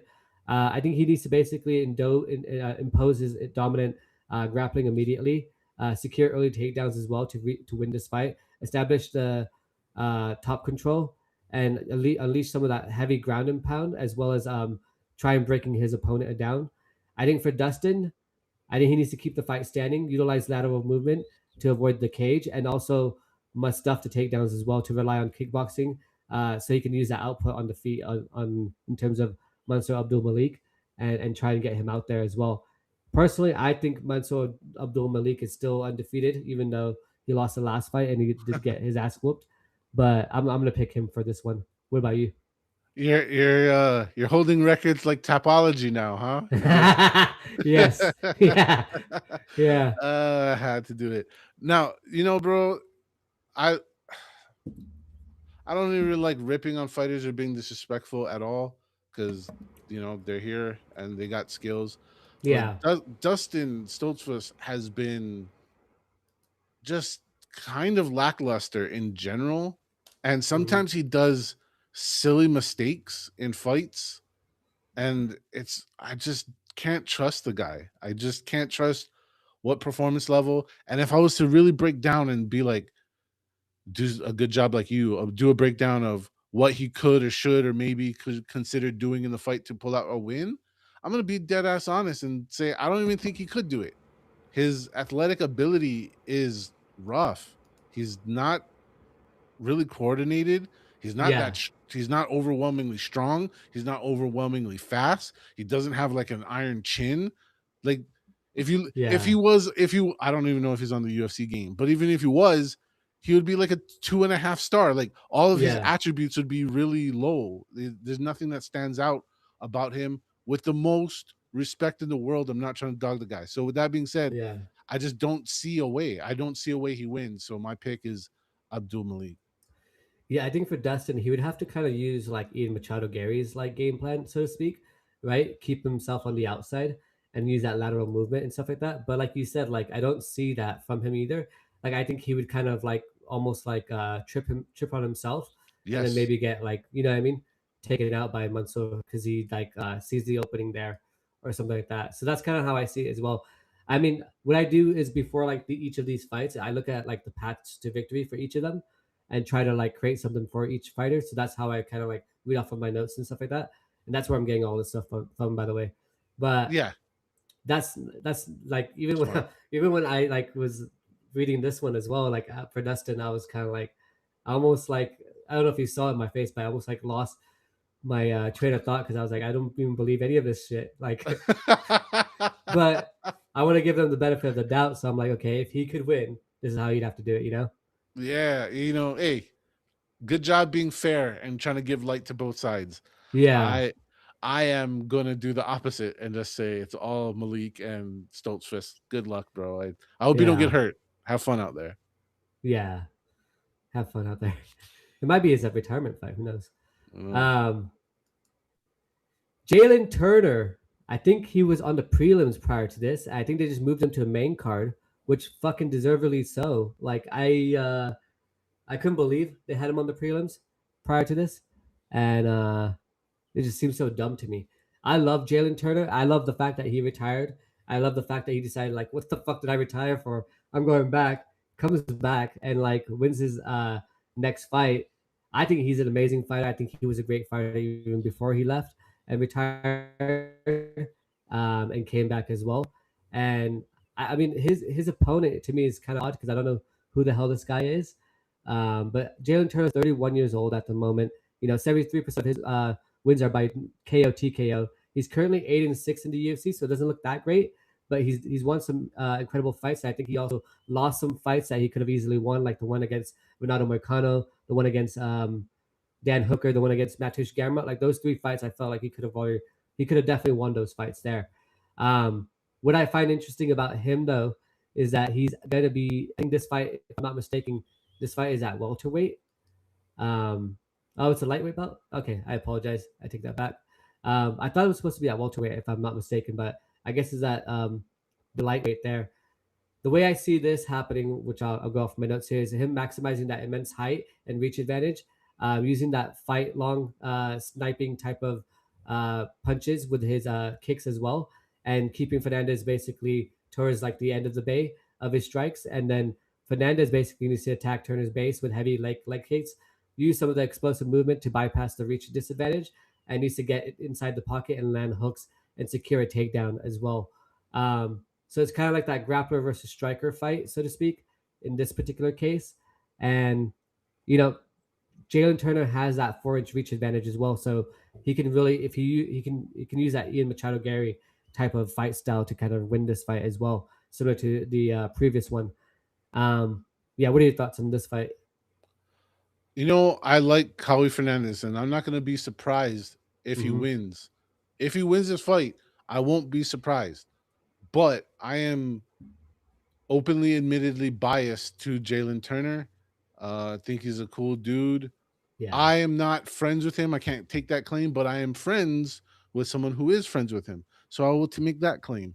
And we knew well before he made his announcement to come back that he was going to come back and that he was training again and all that other stuff. But yeah, you texted me that time. Yeah, I remember. Before this, he needed that break. He needed that break, and I think it's really something fighters, people, no matter what your profession is, if you're feeling burnt out, take a break. Go do some other stuff. Smell the roses. Go enjoy life, and let it tell you. Fighting is one of those things amongst many that you cannot bullshit your way through. And I'm not saying that from an athletic point of view, because he was definitely giving it his all. But if your heart isn't on fire for this sport, you take L's and you take damage you shouldn't. So happy for him that he found the passion again. The fire's relit, and that's a dangerous guy. That's a dangerous guy. And so that if Kay was fighting Jalin before the break, I would pick Kay. I'm not gonna lie to you, I would. Okay. But this revigorated, re-energized, heart on fire version of Turner, he seems to have it right now. And until something happens that proves me otherwise, I'm riding with Jalin. That's my pick, Turner. Yeah, that's interesting that you said what you said about this, because I'm actually going through like my own career sort of. I've been running like a marketing agency for 7 years, and then now I've kind of like on my like last client that I currently have, and I'm deciding to like kind of just take a little bit of a break. But it's just because I don't feel the same like way I felt when I first started out. Yeah. You know what I mean? It's kind of like what you described, so I can kind of relate to what you're saying there. Absolutely. And that's why I just got this like part-time job, because I'm like, okay, well, I'll just do something part-time just to kind of see how it goes and stuff. But I mean, I've never shared this much on the channel either, so it's like kind of weird. But appreciate it, bro. Yeah, it is kind of like close to my heart, because it's like I know exactly what you're referring to when you say if that fire is not there, or that like that desire is not there anymore. Yeah. I mean, I'm saying that because I walked that path. I had a beautiful life in a whole nother sport and a whole nother thing, and I transitioned to coaching, and I worked at a facility, and that facility, I'm just keeping the story short, they didn't listen to the things I was trying to tell them. It was a brand new place, and they ended up killing my friend. And I had to live with that survivor's guilt. I had to live with that, and I walked away. And luckily, doors opened for me in the MMA and fight management, fighter relations category. So, and media and all that. And I went in a different route. But that only came because I had to put it down. Yeah, I love it. Yeah, well, that was my heart, that was my life. But Yeah. sometimes you gotta walk away and see if the flame comes back. For me, the flame hasn't come back yet. I'm happy doing other things. Some people, the flame comes back and you can go kick ass again. So, life's a journey. Enjoy it. Yeah. Yeah. So you manage fighters as well? I won't make the claim that I make manager fighters because I don't have anybody on the contract, but I Right. have Yeah. helped. I have helped a few lower level regional teams get some Yeah. fights signed, bring some fights together. I can say that. Got you. Yeah. Do you train by any chance as well? Nope, not anymore. I'm old, bro. Okay. Way past that stuff. Many years ago, a long time ago, I paid money to get beat up by guys like this. That's Yeah. why I have much respect for what it takes, but Hmm. just my relevancy of being a professional in a different sport and racing sports cars, I know what it's like to give your life to something and then it come Yeah. to an end. So, I know it's a short window for these guys and I respect it. Like I said before in the beginning, Yeah. my two cousins fought professionally. That was my sign to just like stop it. You're not a fighter. It was when my two younger cousins who I used to mob easily, they Yeah. would just kick my ass like I was an old man. So I was like, yeah, that's not my thing anymore. I'm just gonna sit Yeah. on the sidelines and point and laugh and enjoy, and that's Yeah. where I'm at now. So yeah, no, but much respect to the arts, much respect to anybody who competes, much respect to just training. Respect to all of it. Yeah. Yeah. I did a little bit of jujitsu for a bit. I didn't stick to it. Just Respect, because, yes. yeah, I It did it for like, hurts, right? I did it on and off, yeah, for 7 years, like literally, like probably even more than that, to be honest, like probably a decade, but on and off, like every 6 months I'd go in, go back in. I mean, the longest I did it for straight was like 8 months. And every time I'd go before I went to class, I wouldn't be really like excited for it. And then as soon as I left, I'd be excited about it and happy about it. And then like, as soon as I leave, then I'm like same sort of mindset. So I was like, I don't know if I'm really enjoying this or not. I couldn't really feel it. And then I got crushed underneath one of the guys over there. And and then one of the other girls armbarred me, and I was like, I don't know if I want to keep going. And I just kept having injuries, like not injuries, but like a lot of soreness. And I was like, all right, I'll just take a pause. And then that pause became like 3 years. Hey, so be it. So you took a pause and the fire didn't reignite. Yeah. Self-exploration. Life is short, people. Enjoy whatever's real. Don't force yourself into a mold that just Hmm. because it sounds nice. You know what I mean? Respect to you for sharing that. That's real shit, dude. Yeah. Real shit. Thank you. Thank you. Okay. Yeah. So we both picked Jalin Turner on this one for sure. Mhm. And then our next one is a co-main event, which is a title fight. We got Mackenzie Dern versus Gillian Robertson. I love Gillian Robertson. I liked her as a fighter, but she doesn't do enough media, in my personal opinion. I do think she needs to utilize a little bit more of her own wrestling to dictate the position of the fight, focusing on heavy top control and ground and pound, while staying incredibly disciplined to avoid Dern's submission traps off her back, essentially. But I think Mackenzie can basically force the grappling exchanges where her world-class Brazilian jiu-jitsu is unmatched. And I think that's going to be kind of the key to this fight is who jiu-jitsu is better. I think she can use that aggressive striking to close the distance and initiate some scrambles to find a submission if she wants to do that, or maybe what this fight ends up turning to, like we've seen a lot of, uh, you know, male fights, is where the two grapplers turn into strikers, like the Colby Covington versus like Kamaru Usman fights. So I'm curious to see what happens here. Obviously, Mackenzie Dern 16-5 so far in her record at the moment. Um, Gillian Robertson, the Canadian, 17-8, both coming off of wins, obviously. Um, Mackenzie Dern's last win to Vina Jandiroba was for that UFC title fight. And then obviously Gillian Robertson came off a win as well previously. I don't remember who she won against, but I'll have a quick look right now. And then her last win was from Amanda Lemos, who just lost this past weekend as well, actually, which is interesting. But yeah, for me, I can't give my pick yet because I'm having a hard time picking, and I want to pick Gillian Robertson because I like her personally more.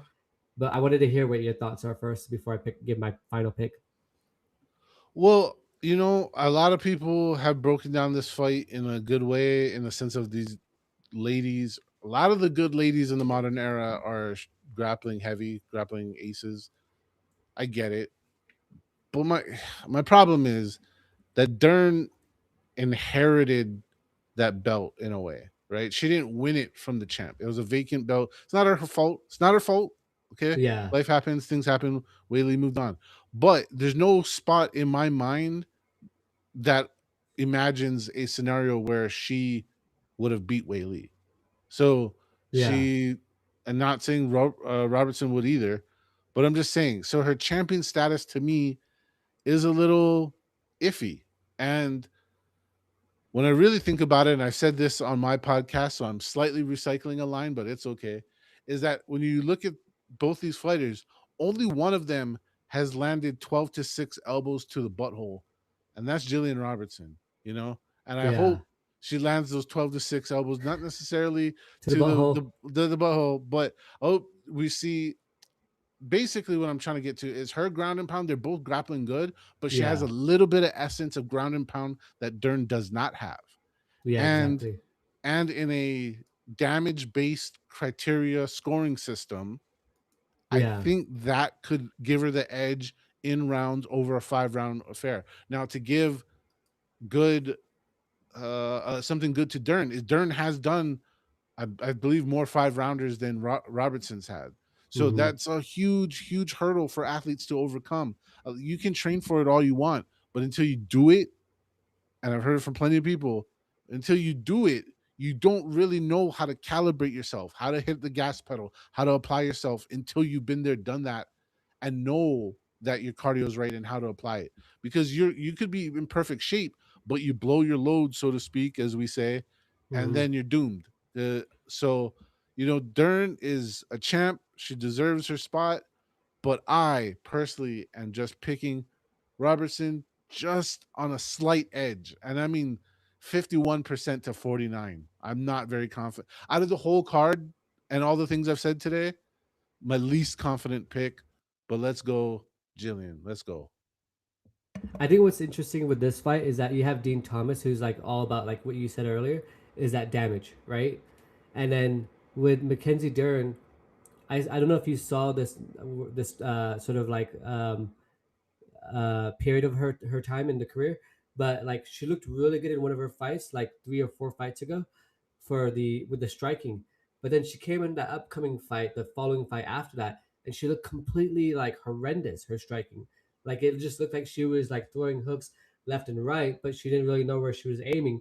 Whereas the one prior to that, she was like really crisp. She knew exactly where she was aiming, and it just seemed so weird. And apparently she left Jason Perillo at that time, and then she came back to him. So I'm hoping, watching the UFC countdown and stuff like that, and the embedded and stuff, it seems like she's a lot more motivated to keep the belt at this point as well.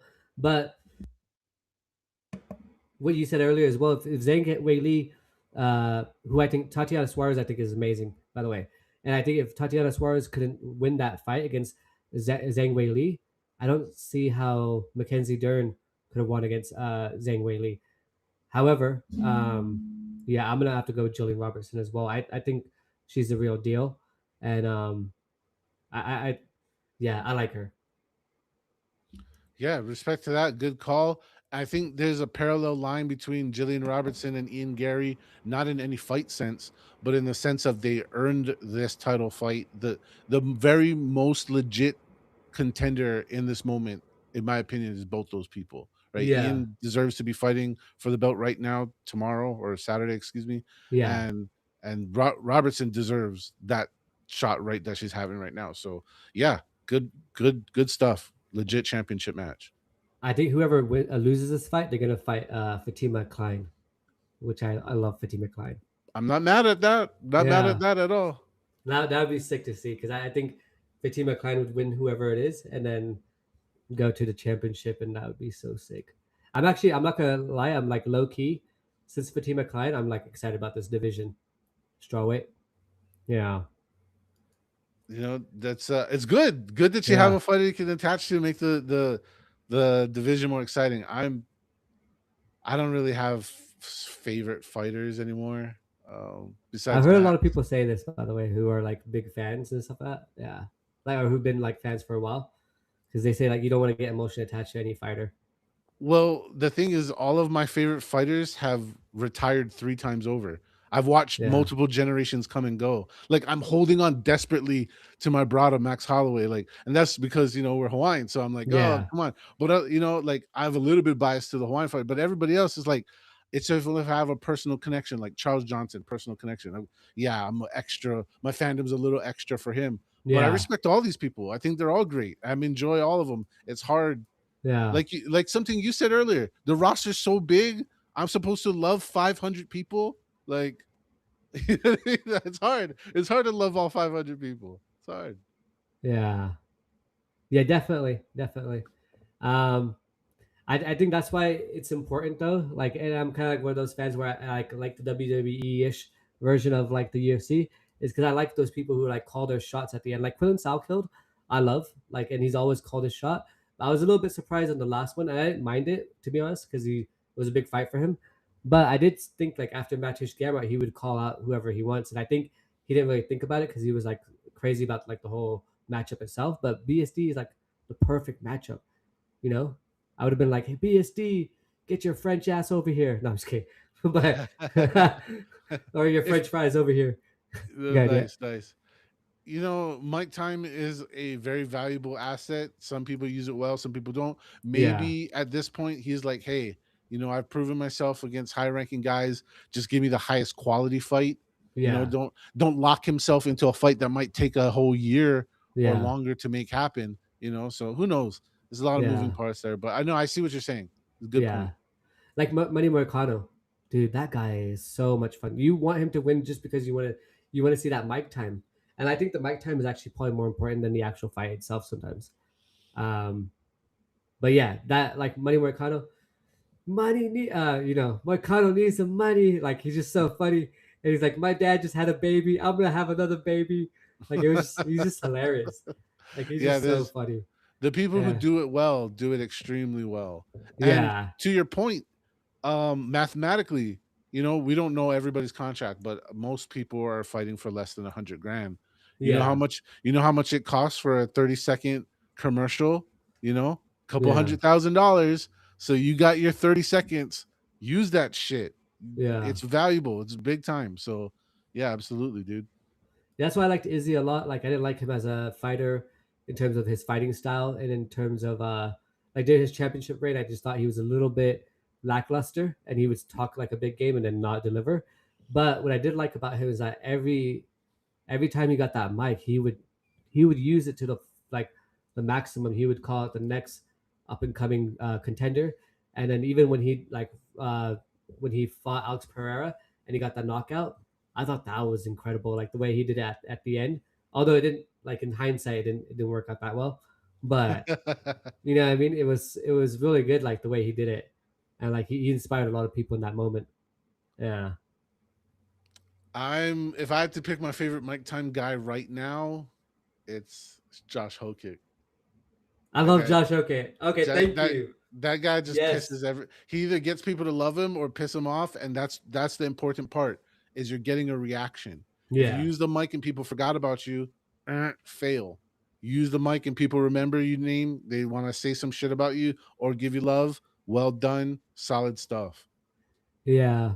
I was laughing because I saw someone like Ian Machado did like an interview with someone, and this person wrote in the comments like, I'm gonna give this video a dislike just for my fucking like hate of Ian Garry. And in my head I'm like, Ian Garry won in that case.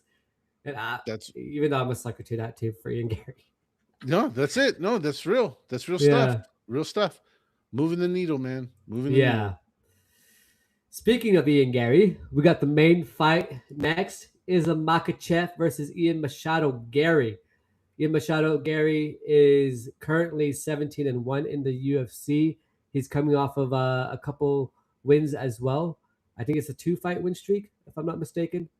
He did lose to Shavkat Rakhmonov, and then Shavkat Rakhmonov has been out since then. Obviously, we have Islam Makhachev, who just moved up to welterweight, fighting JDM, which was an incredibly boring Hamzat Chimaev-esque fight, unfortunately. But at the same time, luckily he was able to win. The other thing too, I'm really excited to see is how, because everyone tells me like Ian Machado Garry's takedown defense. Oh my God, couldn't you see like Bilal Muhammad couldn't even take him down? And it's like, yeah, he's not Islam Makhachev, if I'm being honest with you guys. And so I want to see like how does Ian Machado actually Gary do in this fight. I do feel like for some reason I don't want to count him out. I want to give him his credit, right? So I do feel like, for example, in this first fight, he's going to come in looking really good, especially that first round and that second round. I think that third round is where the ties are going to kind of switch there, and I think that's where we've seen him get like sort of tired towards the end with Carlos Prates. And I think that is going to happen. It might not happen, but I think he's just going to naturally slow down a little bit in round 3, 4, and 5. And I think that's where Makachev, if he's already losing those first 2 rounds, is where he's going to put the pressure on a little bit more and try and figure out how to get him out. Obviously, we all know it's no secret, but he basically needs to take that strict distance management with lateral movement and precious counter striking, and must defend all the takedowns attempts that Islam Makhachev throws at him, and just purely use that like long range kickboxing match that he has like the upper hand on. For Makhachev, obviously he needs to close the distance safely, secure the clinch, and execute his elite sambo takedowns, or use some of that judo that he has. Must apply basically some heavy top pressure if he can get him down, neutralize Gary's movements, and hunt for the submissions as well. And I think because Machado Garry is like from Charles Oliveira's camp. He's also like working with Damian Maia as well. Uh, it was just funny because like in the media scrum, Makachev was like, "Oh, if you wanna lose your fight, learn jiu-jitsu and you can lay on your back and you can win the fight from your back." And he was kind of like mocking it. So I don't know if he's doing that because of Ian Machado Garry. That being said, I'm gonna take Islam Makhachev by like round 3 or 4 submission. Ooh, very specific call out there. Mm-hmm. I can't with my pick. I can't pick around or be that specific. I really can't. I Okay. just look at if I just look at total arenas for this fight to play out. The long range Machado has the advantage.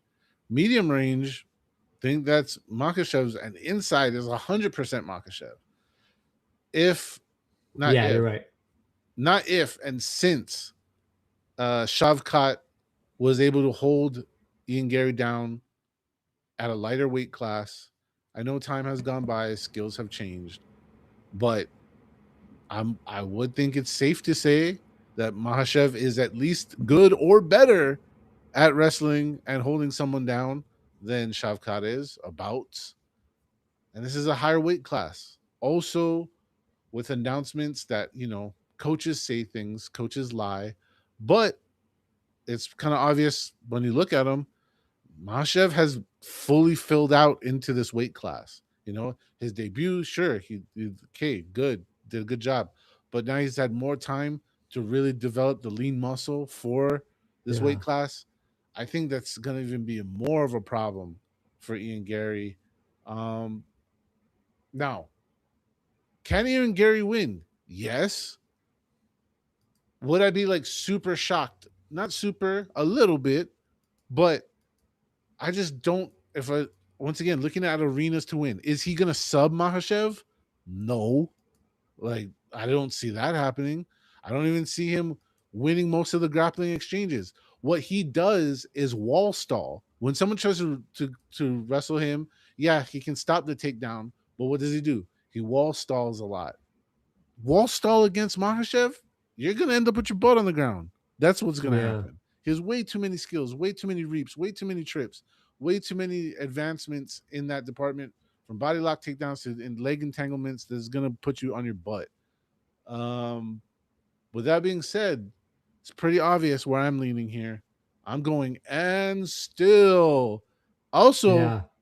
I would like them to stop with the Ireland versus Dagestan bullshit. Like, these are different men doing their own different thing. Yeah. There's not even a historical context. Like, you know what I mean? Like, England and France battled each other for 100-year war and 1,000 times in between there. That's historic. Like, you can play that rivalry till the end of time. There is Yeah. no connection. So please stop it. But hey, it would be pretty insane if Garry won. Just for the fun of it, just to see everybody shit their pants and just the chaos that would ensue from a Yeah. Garry victory. There's like a small percentage of me that's like, come on, guy, make it happen. Come on, No. Garry. Like, come on. But my official pick, my reality, my analysis all goes to Makhachev. I'll reserve 2% just for pure chaos and let the world burn for Ian Garry. But 98%, I'm very confident Makhachev and still. Yeah. I think like in the Dustin fight with Makachev, like the way he took down with the like twisting the hands basically of Dustin Poirier, like the way he did that, like he's just so good at those type of like unorthodox type of like trips and stuff like that. That he took like the back. I think I forgot what exactly submission it was, but he can do like really cool stuff uh, when it Yes. comes to like getting people down. You know, The kind of stuff you're not drilling most of the time. And well, if you're not Ian Garry drilling the stuff you got to defend most of the time, yeah, then he'll get you with that. So yeah. real tough spot. Real tough spot. Also, my personal opinion, I don't know if you feel the same way, but like when I watch Ian Machado Garry, I kind of have like this bitter taste in my mouth afterwards, and it almost like as I'm watching it, it seems like he's not fully comfortable there because he knows he has to stay on his tippy toes the entire time, and then also like half the time it feels like he's just not really engaging when he could engage, because he doesn't want to like open himself up, and then some of the times as well, I like personally for me in the grappling part of it. I don't see him being very comfortable in the grappling side. I see him doing okay, but he's gotten like three rear naked chokes that he hasn't been able to finish. Right, I think two were on Shavkat and one was on MVP, and he wasn't able to finish any of them. And so it's like he's not. He doesn't really like even in his early career, he didn't really have that. Like I don't feel like his entire fight career was made for this particular moment with Islam Makhachev. Islam Makhachev being who he is, coming from Dagestan, being that sort of like wrestling dominant prodigy for Khabib and obviously his father and stuff like that. It's just like, yeah, that's how I kind of see it. I fully agree with you in the sense of if there was one thing to knock about Ian Garry is it doesn't seem he doesn't have to have that overused phrase, but killer instinct or overwhelming desire to Mm-hmm. finish the fight. He's Yeah. okay. He's more than comfortable winning a decision. And I think that is kind of like whatever. I feel like Makhachev on the other side is like a shark. He might not finish you, but he's trying. If he's angling, he's circling around you, trying to figure a way to kill your ass. Most of the time, you can feel it in Yeah. his approach. Ian Garry is like you said, he's on his toes, he's ballerina dancing, he's elusive as shit. He makes you look stupid because you're punching ghosts. You're not you can't get to Yeah. him. But that doesn't I know what that I mean, from what I'm gathering is the same feeling I have is like that doesn't excite. That doesn't like, oh yeah, Yeah. I want more of that. Like be a ballerina, good, But I respect it though. I respect his game. It's just I Yeah. get it. Yeah. It just some people have the same game plan, but they look a little bit more eloquent and like a little bit better as well. Whereas he kind of looks a little bit, in my opinion, a little sloppy as well. But I guess the other thing too is he's like I said this to my other friend as well. He's a competitor, not a fighter. And my other friend was like, "Yeah, I agree with you. Like That's he's a a good one. competitor. He's not a yeah, he's not a fighter." But yeah, man, this is pretty much it. Do you have anything else you wanted to share with us? I want to say thank you. Thank you for this invite, my brother. I really Yeah, enjoyed it. likewise. It was good to talk about, and thank you for the education on a couple topics. You gave me some good wrinkles of knowledge throughout multiple times throughout this podcast. So I always Yeah, appreciate it. Also, I enjoyed the honest conversation. We both shared some, not directly UFC related stuff, but I think it's cool. I think people need to hear this because we're all human and we're all on this yeah, journey together and it's all temporary. So, good luck. If you guys are out there betting, good luck. Honestly, it's a tough game. It's a wild game. yeah. MMA is hard to predict, but have fun. Good luck with it. And once again, thank you for your time, bro. This good fun. Yeah, and thank you likewise as well for joining as well and coming on and us making this happen. And I know you have your own podcast as well. If you want to just tell people and remind them where they can find you, and yeah. Oh, thank you so much. We go live on YouTube at Fully Hydrated Podcast. That's with myself and former UFC fighter Zach Balga. We also broadcast on X. So at my handle at JSpec the host or at Zach Palga. And at Fully Hydrated as well. So you can catch it anywhere, whether it's a YouTube, on X, whatever the case may be. Monday nights, 7 p.m. Pacific, we go live. We encourage everyone to come join us. Join the conversation. Share what you want to share, from maybe fighter information, a little bit stuff on the back end of business stuff, anything I can share, or just fun stuff. So we drop clips of fights that recently happened during the week. We deep dive on news articles. We spill some beans on some stuff. We clarify. There's a lot of myths and wrong, just lies out there. We stomp those shits out. So either which way, come join, share with us your passion for the fight game. We try to give love to all forms of combat sports. So that's it. Yeah, awesome, man. Yeah, it's been a pleasure doing a podcast with you as well. I actually think we should do this more often.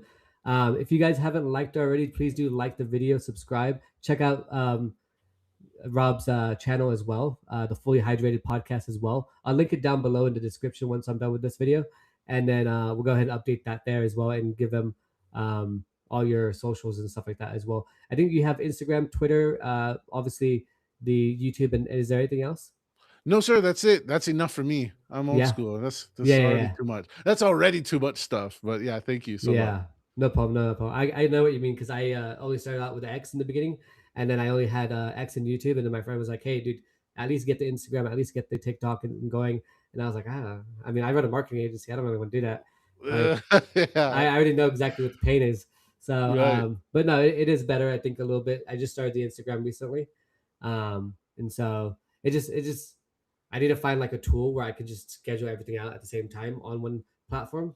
But I'm always used to like the doing it individually and using the native, like what do you call it, planners to go ahead and upload content as well. So yeah, and I think there's a little benefit of having the content be its organic form on each, instead of just kind of like this template to all. I don't know. I'm not an expert on that stuff. I agree with you. Yeah, definitely. But I think so. Small shout out to the BKB, an organization I love and near dear to my heart. Recently, we just announced today, hours ago, the signing of Sharif Rahman, son of Hasim Rahman, the former world champion. His the son, 9-0, is now a bare-knuckle fighter. So he went 9-0 in boxing, coming over to bare-knuckle, joining a long list of fighters for the BKB roster. So if you guys haven't checked out bare-knuckle boxing, the BKB brand, please do it. Enjoy. It's violence. It's literally the highest finishing rate in combat sports. So if you're bored watching commercials at other leagues, watch people get knocked out. A lot of their fights are on YouTube. Their most recent event is on YouTube now. So you can stream the actual matches on YouTube? Yes, so they go live on their own distribution channels as Vice TV when they're live, and then about a week or so later, they come out delayed on YouTube. But yeah, you can get the whole thing. They just had a former world champion. Yeah, former world champion Victor Ortiz did a show. It was a great show. But they got I see that Victor Ortiz in bare-knuckle. The most recent event had the Vargas brothers in England. That one should be coming out in a few days. So yeah, that's pretty awesome. Good stuff. And you said that when it's live, it's actually on Vice. And do you have to pay a subscription for that? I do not know. Vice is a cable channel that I know of. Oh, okay. Yeah. I usually use internet stuff. So yeah. Hey, find it, do it, whichever way you can watch it. I'm not one of those people. I'm not here to tell you to buy subscriptions. Just enjoy fights. That's my only call to action, is go enjoy fights. And while stuff gets on YouTube a little like a week or so delayed, go watch it. It's free. Why not? Yeah, I'm looking at Vice Media right now, but I'll have to check into it and let you all know. But that's pretty awesome. Anyways, so what do you do exactly with that organization, if you don't mind me asking? Oh, right now I'm just helping with media. That's all I can really say at this time. That's cool. Yeah, it's cool that you get to have your kind of hand in one of those, though, to be able to like have relationships with fighters and stuff like that. It's pretty cool. You know that I went down the journey of media for a little bit and a few years, and it was fun. It was cool, Yeah. but I didn't really feel like I was impacting or doing enough. And Mhm. I luckily those networks and those connections led to a couple of opportunities, and it's all for fun, Yeah. It make a little bit of money, but have a fun doing it. And this is just a section of my life. The fight game is a section of my life where I just have fun and enjoy it. It's been that way since I was 8 years old, and UFC 1 came in, even though Yeah. that's UFC 3. Don't be mad about it. I But think I was yeah, born. I think I was just born because I was 93, right? And it was November, I believe. yeah, November 12th, 1993. I was Yeah, I was born October 14th. So Oh, '93. you're a little month old, dude. That's Yeah. awesome. Yeah, Yeah. I was an 8 year old little squirt. I have no idea what I was watching, but it came on, and yeah, that's it. Yeah. Well, I remember watching WWE when I was a kid, and then one of my friends told me, he's like, it's fake, right? And I was like, you had to ruin it for me, man. I was really enjoying that. And then I was just like, after that, I just could never watch it ever again. And they changed from like WWF to WWE. And I was a Right. little bit confused about the whole branding situation. Yeah. Yeah. And then when I got into UFC, I was like, I remember grappling with my dad, and I was like, I wish they would have put me in like jujitsu or something. I remember being in karate, and I was like, I really, really want to do the tournament or the competition, and it was just like the first one. And my mom was like, no, because I have a heart condition, so she was like, no, I don't want to put you in it just in case or whatever. I want to be safe, and doctors are always going to be like more and more, Cautious, on the of safe course. Yeah. cautious side. So Yeah. I was like, yeah, that's BS. I wish I would have done it, but yeah, I enjoy it now. I want to try Muay Thai. I think I need to get into that because my the new place I work at, these guys do jiu-jitsu, kickboxing, Muay Thai. So yeah, I'm gonna definitely try it out someday. Hey, yeah, there you go, man. That's what life's for. It's all about enjoying, dude. So Yeah. hell yeah. Yeah. It's always I think it's always it's like kind of like when you find out Santa is fake. It's kind of the same feeling when you find out Santa's wrestling fake? is fake. Oh shit. I'm Nah, sorry. no, I'm I just just kidding. I'm just kidding. yeah, that'd be cool. No, but that letdown you have as a kid when you find Yeah. out, that's the same thing. I think all boys, or maybe some girls too, kids, Yeah. find out when you find out wrestling's fake. Because So I bullshit. remember going to a kickboxing fight. So the movie Kickboxer with Yeah. Jean-Claude Van Damme, his Yeah. brother in the film is a real kickboxer, Dennis Alexio. Dennis Oh. Alexio used to fight in Hawaii all the time. So I Oh, was a I little didn't know kid that. and I watched him fight, and I see him spinning back kick, knock out a dude. And I was like, huh, that looks really different than in WWE. Like, that's real. Like, I finally saw what a real knockout was in front of my own face. Yeah. And I was like, I couldn't believe it anymore. I was like, oh no, that's not how it works. Like, you get blasted, you go down. That's Yeah. it. That's how it works. But yeah. Because when they get rear naked chokes in WWE, people are like, oh, like wailing all Yeah, over. yeah. In UFC, they're like, get that off, get that hand, get that 3, hand. 2, 1, Like, sleeping. Yeah. yeah, Yeah. yeah, exactly. All right, man. Well, I'll catch up with you again, and I'll message you after this as well. Actually, you can stay on if you want. I'm just gonna go ahead and end the live stream. All Appreciate it. right, Thank you once again. Yeah, no problem. And if you haven't already liked or subscribed, please do like and subscribe. We're gonna be doing predictions each week, each fight week, and yeah, we'll take it from there. Thank you.